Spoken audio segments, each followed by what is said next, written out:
Hey guys, we're going to go ahead and pick up the Bible again and read Genesis chapter 2.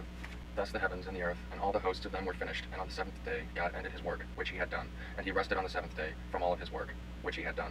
Then God blessed the seventh day and sanctified it, because in it he rested from all his work which God had created and made. I think this is interesting because this is the first moral action that has been made in the Bible, and God made it. God sanctifies the Sabbath day, and this says that morality comes from God. This is the history of the heavens and the earth when they were created, in the day that the Lord God made the earth and the heavens, before any plant of the field was in the earth, and before any herb of the field had grown. For the Lord had not caused it to rain on the earth, and there was no man to till the ground. But a mist went up from the earth, and watered the whole face of the ground, and the Lord God formed man from the dust of the ground, and breathed into his nostrils the breath of life. And man became a living being. The Lord God planted a garden eastward in Eden, and there he put the man whom he had formed. And out of the ground the Lord God made every tree grow that is pleasant to the sight and good for food. The tree of life was also in the midst of the garden, and the tree of knowledge of good and evil. Now a river went out of Eden to water the garden, and from there it was parted, and became 4 riverheads. The name of the first is Pishon. It is the one which skirts the whole island of Havilah, where there is gold.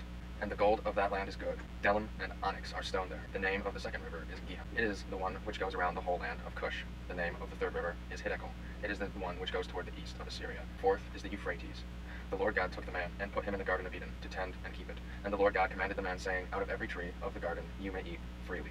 But of the tree of knowledge of good and evil you shall not eat, for in the day that you eat of it you shall surely die. And the Lord God said, It is not good that man should be alone. I will make him a helper, comparable to him. Out of the ground the Lord God formed every beast of the field, every bird of the air, and brought them to Adam to see what he would call them. And whatever Adam called each living creature, that was its name.